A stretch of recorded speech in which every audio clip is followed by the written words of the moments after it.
Hello functions lover, welcome back to my channel F explanation. हाँ, पहले ही बोल देती हूँ, आई एम सॉरी। फिर से मैं बहुत दिन बाद वीडियो छोड़ रही हूँ, पर हाँ, प्रॉब्लम थोड़ा बढ़ चुका था, इसलिए मैं वीडियो नहीं छोड़ पाई। पर वो प्रॉब्लम ज़्यादा लॉन्ग लास्टिंग नहीं है, वो जल्दी ही ख़त्म हो जाएगा और मैं फिर से रोज़ रोज़ वीडियो छोड़ पाऊँगी आप सब के लेके। और थोड़ा सा बस एडजस्ट कर लो, और 1-2 हफ्ते उसके बाद डेली वीडियो आएगा, क्योंकि प्रॉब्लम रिज़ॉल्व होने के साथ है। और ये प्रॉब्लम रिज़ॉल्व हो पाया है सिर्फ आप लोगों के प्यार की वजह से, आप लोगों के सपोर्ट की वजह से। तो चलिए कहानी शुरू करते हैं।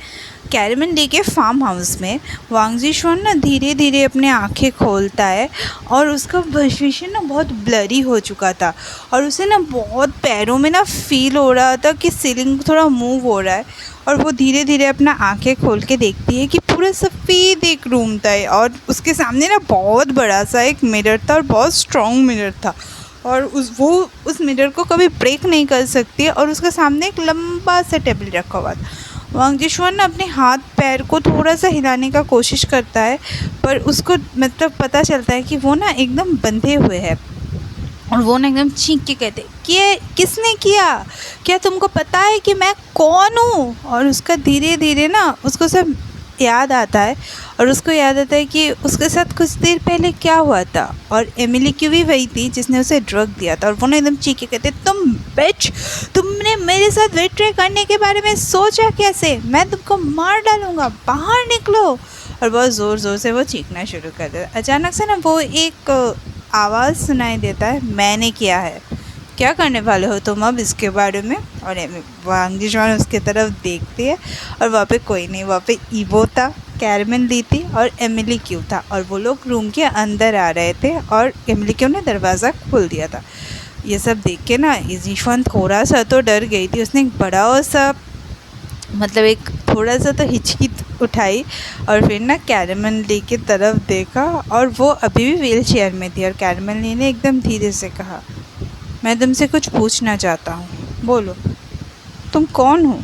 और एकदम धीरे से कहा, क्या तुम वही बिच हो, एक गंदी लड़की? और ये सुन के ना वांग जिशुआन एकदम ना बहुत गुस्से में आके बोले, आपने मुझे इस तरह से बारे में बोला कैसे? आपको पता है कि आपका बेटा मुझसे प्यार करता है, और आपके बेटे ने मुझसे वो अपना बात कंप्लीट कर पाता उससे पहले ना वांग विबो ने एकदम डार्कली उसे कहा, तुमने मेरे भाई को क्यों मारा? और उसकी आवाज़ में ना कोल्डनेस था। वांग जिशुआन चुप हो गई। वो ना एकदम ईबो की तरफ क्वाइटली देखने लगी, फिर वो कैरमन ली की तरफ देखने लगी, और उसके बाद उसको फाइनली समझ में आ गया कि सबको सब पता चल गया। फिर ना वो एकदम हंसते हुए बोली, हाँ, मैंने मारा है तुम्हारे भाई को, तो अब तुम क्या करने वाले हो? और कैरमन ली ना बहुत गुस्से में बोली, तुम ग्रेटफुल रहो कि मैं अभी व्हील चेयर पे हूँ, वरना।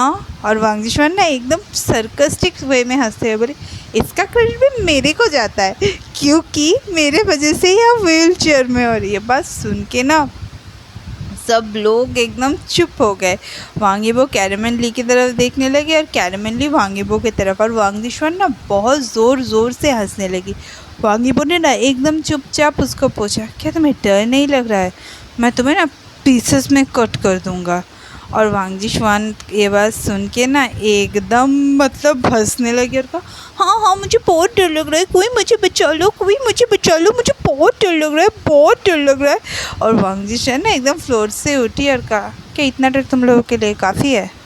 और कैरमन ली और वांग यीबो ना एक दूसरे की तरफ देखने लगे। वो एक मेंटल पेशेंट है, वो उससे क्या भी एक्सेप्ट कर सकती थी, एक्सपेक्ट क्या और कर सकती थी? वो जो कर रही है मेंटली कर रही है, उसको कोई नहीं कुछ बता सकता। अचानक से कैरमन ली ने उसे पूछा, मैं एक बात सोच रहा हूँ, तुम मुझे बताओ, तुम एमिली क्यों को कभी भी फुल्ली अपना प्लान नहीं बताती थी, इस बार क्या हुआ? इस बार क्यों बताई? वांग जिशुआन ना हंसना बंद कर दिया और कहा, मैं कभी अपने आप को ही ट्रस्ट नहीं कर पाई, तो मैं किस तरह से इस गंदगी को ट्रस्ट कर पाती? और सबसे ज़्यादा एमिली क्यों ना चुपचाप उसकी तरफ और वो नहीं बोलते बोलते अचानक से चुप होकर एमिली क्यों की तरफ देखने लगी, और एमिली क्योंकि उसकी तरफ चुपचाप देख रही थी। कैरमन ली बस उसके सामने जाके पूछा, क्यों? और एकदम ना जिशुआन एकदम अचानक से बैठ गई ठीक ठाक से, और बोला, हाँ, क्यों नहीं? क्या तुम एमिली के बारे में पूछना चाहते हो, या तुम्हारे लड़के के बारे में, या फिर उसके एक्सीडेंट के बारे में, या फिर तुम्हारा लड़का, मेरा मतलब परफेक्ट अपॉर्चुनिटी था वो नहीं था? और सब कुछ के बारे में बहुत मज़ा आया, बहुत मज़ा आया, मुझे बहुत मज़ा आया। और हाँ, वो इंटेंस कॉन्वर्सेशन चल रहा है, यहाँ पे बहुत इंटेंस कॉन्वर्सेशन चल रहा है। ईबो वहाँ पे है, सो मैंने कुछ एक्स्ट्रा करने का सोच लिया। ईबो वहाँ पे जा रहा था, मैंने कुछ सोचा कुछ एक्स्ट्रा ही कर लेती हूँ, और मैंने बस वो एक्सपेंसिव क्लासेस हटा के थोड़े से चीप क्लासेस लगा दिए। मेरा काम वहीं पे हो गया, और तुम दोनों ना एकदम टमाटो की तरह वहाँ से गिर गई। और ईबो ना एकदम मतलब अपने खाड़ को मरोड़ते हुए कहते टमेटो। और वो ना एकदम गुस्से से उबल रहा था। वांगीबो ने बस अपना कोट ओपन किया और अपने स्लीव्स को सारे ये किए, और एमिली क्यू की तरफ देखा तो एमिली क्यू ने बस नॉट किया और बाहर चली गई। और उसने ना एकदम धीरे धीरे कहा, तुमने शाहजहान का कार अपने कार से फर्स्ट टाइम एक्सीडेंट क्यों किया था? वांग जिशवान बस ईबो की तरफ देख रही थी। कुछ देर बाद वांग ईबो अच्छा नहीं दिख रहा था, वो बहुत गुस्से में था, और उसका ऑरा ना एकदम हॉरर था, वो कुछ भी कर सकता था। जिशवान को डर तो लग रहा था, पर उसने बस अपने थ्रोट को क्लियर कहा और कहा, तुम्हें पता है? और एकदम ना वांग ईबो कुछ कंटिन्यू कर पाता, मैं तुमसे कुछ पूछ रहा हूँ, मुझे पता है। और जिशवान फिर से बोले, हाँ हाँ तुम्हें पता है कि तुम एक पागल हो, तुम पूरे पागल हो, और हाँ तुम ही वो, मैं ही वो हूँ जिसने एक्सीडेंट किया। और मुझे लग रहा है कि मैंने क्यों पहली बार में उसे नहीं मार दिया, क्यों सेकंड बार भी वो नहीं मरा, और मैं इसके लिए बहुत इरिटेटेड हूँ। वो क्यों नहीं मरता है? हर बार उसे कोई ना कोई बचा लेता है, वो मरता क्यों नहीं है? बहुत फ्रस्ट्रेटिंग है, ये एनोइंग है। और हाँ, पहले से 2 बार शाहजहान बच गया, पर किसी ने रियलाइज़ ही नहीं किया, क्योंकि कोई भी मेरे प्लान के बारे में नहीं जानता था। और दूसरी, तुम दोनों मुझे, तुम दोनों को क्या लगता है तुम दोनों मुझे यहाँ पे रख सकते हो? तुम लोग बहुत बुरे हो। मेरे पापा मुझको यहाँ से बाहर लेके जाएंगे। कैरमेली ना अचानक से हंसते बोली, पापा? कौन है तुम्हारे पापा जो तुम्हें यहाँ से बाहर लेके जाएंगे? और उसके बाद ना मतलब कैरमेली ना एकदम धीरे से बोलना स्टार्ट कर दिया, वो तुम्हारे पापा नहीं है, और हाँ तुम उसके लड़की भी नहीं हो, तुम उसके बेटे की फ्रेंड की बेटी की लड़की हो। उसने तुम्हें रखा था क्योंकि यूबिन और तुम सेम हॉस्पिटल्स में जन्मे थे। और हाँ, कोई भी वहाँ पे ना तुम्हारे फैमिली मेम्बर्स में से नहीं था, तुम्हारे अपने पापा भी तुमको नहीं लेने आए, इसीलिए उसने तुम्हें थोड़ा सा दया दिखा के तुम्हें अडॉप्ट कर लिया और यूबिन का ट्विंस बता दिया। जिशवान ना एकदम चुप हो गई, उसने अपने हाथों से अपने सर को खींच रही थी, वो चुपचाप सब सुन रही थी। और कुछ देर बाद वो पागलों की तरह हंसने लगी और कहा, हाँ इसीलिए मैंने कभी भी इन लोगों की तरफ ना कोई भी प्रिटी फील नहीं किया। और हाँ, वो लोग मुझे इसीलिए, और उन लोगों को पता चल चुका है कि तुम उनको मार के उनके प्रॉपर्टी सारे अपने नाम पे कराना चाहते थे, और इसके बाद वो तुमसे कोई भी रिश्ता नहीं रखना चाहते। जिशवान ना एकदम चुप हो गई। कुछ देर तक उसका रिएक्शन कोई भी नहीं समझ पाया, और वो ना एकदम कैरमेली की तरफ पूछने लगे, जीजाओ को भी पता चल चुका है? और कैरमेली ने कहा, सबको सब कुछ पता चल चुका है, जीजाओ को भी सब कुछ पता चल चुका है। वांगजिशवान ने एक लंबा सा सांस छोड़ा, उसके बाद कहा, पर वो मुझे नहीं लेने आएंगे तो मैं यहाँ से भाग जाऊँगी। और मैं ना, और कैरमेली ना हंसते हुए कहता है, मैं तुम्हें यहाँ पे लेके आई हूँ, तुम भाग जाओ इसीलिए? तुम यहाँ पे मरोगी और मरने के लिए तरसोगी। और एकदम ना डायरेक्टली वांगे वो कहता है, तुम मरने का भीख मांगोगी। जिशवान कुछ भी नहीं कहती, बहुत चुप हो जाती है।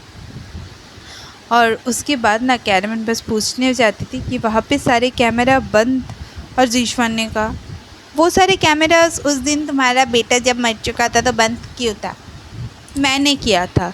जब मैं ऊपर पहुंची ना, उससे पहले मैंने सारे कैमरास ऑफ कर दिए थे, जब भी मैं तुम्हारे घर जाती थी मैं सारा चीज़ों को ना एकदम प्यार से निहारती थी। मैं स्मार्ट हूँ ना, मुझे पता है। सब बातें हो ही रही थी, एमिली क्यों अंदर आती है और उसके हाथ में ना बहुत बड़ा सा ट्रे था और एकदम ना वो ट्रे रखती है, थोड़ा सा बो करती है और कैरमल कहती है तुम निकल सकते हो। और कैरमल ली की तरफ देख के ना ज़ीशान पूछता है तो तुम इन दोनों के लिए काम करते थे? कैरमल ली कहते हैं तुम अपना ज़ुबान ठीक करो। और ज़ीशान ना एकदम धीरे से एमिली को कहते हैं मैं निकलने से पहले ना तुम दोनों से उनसे कुछ बात करना चाहता हूँ। और ज़ीशान एमिली क्यों की तरफ देखती है और एमिली क्यों ना एकदम प्यार से पूछती है तुमने क्यों अपने प्लान्स पे मुझे इन्वॉल्व नहीं किया? क्यों मैं सारी बात जानते थे जब तुम मुझे कॉल करके काम होने के बाद बताती थी? क्यों तुम मुझे कहीं भी लेके जाते थे काम हो जाने के बाद? क्यों? मैं तो तुम्हारी असिस्टेंट थी ना, मुझे तो तुम सब बता सकती थी ना, क्यों तुमने मुझे क्यों पूरा नहीं बताया? ये सुन के ना ज़ीशान एकदम चुप हो गई।